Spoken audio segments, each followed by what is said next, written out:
ஒரு நிமிஷம் இந்த காட்சியை பாருங்க.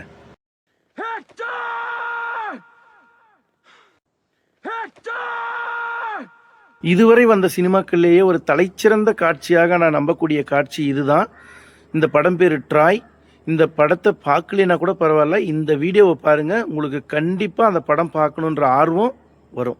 ட்ராயோடைய இளவரசன் தான் ஹெக்டர், கிரேக்கோடைய மிகச்சிறந்த வீரன் தான் அக்கிலீஸ். இவங்க 2 பேருக்கு இடையில தான் இந்த சண்டை நடக்குது.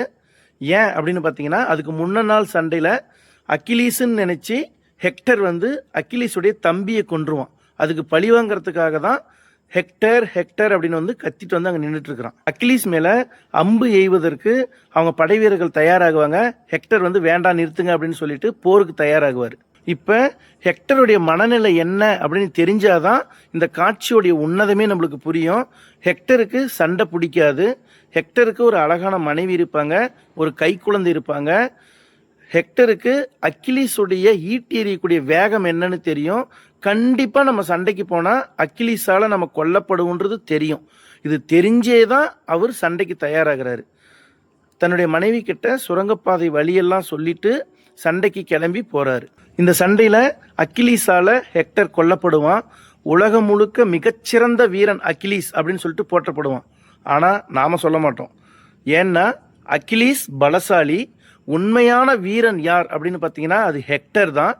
ஏன் அப்படி சொல்ல வரேன் அப்படின்னு பார்த்தீங்கன்னா, வீரன் என்பதற்கும் பலசாலி என்பதற்கும் ரொம்ப வித்தியாசம் இருக்குது. பலசாலி அப்படின்னா இப்போ இவன் சிங்கம் மாறிடா அப்படின்னு சொல்கிறோம். இப்போ சிங்கம் ஒரு சிங்கத்தை போய் அடிக்காது, ஒரு புலியை போய் அடிக்காது. அது ஒரு மானை தான் அடிக்கும். தன்னை விட பலம் குறைந்தவர்களை தான் அடிக்கும். ஒரு புலி மாதிரி வராண்டா அப்படின்னு சொல்லுவோம். ஆனால் ஒரு புலி போய் ஒரு முயலவோ ஒரு மானதோ அடிக்கும். ஒரு புலி அடிக்காது, ஒரு புலி சிங்கத்தை அடிக்காது. ஸோ பலசாலிகள் பலசாலிகளோட மோதிக்க மாட்டாங்க.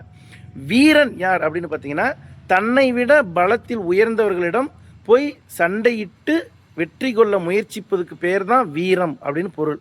இதை ஏன் சொல்ல வரேன் அப்படின்னா, இங்கே அதிகாரத்தில் உயர்ந்தும் பொருளாதாரத்தில் உயர்ந்து இருக்கிறவங்கக்கிட்ட போய் சண்டை பிடிக்காமல், அதிகாரத்தை இழந்து விளிம்பு நிலையில் இருக்கக்கூடியவங்களை போயிட்டு அடிச்சுட்டு அதுக்கு பேர் வீரம் அப்படின்னு சொல்லிட்டு மீசியம் முறுக்கிறதுக்கு பேர் வீரம் கிடையாது. அதுக்கு பேர்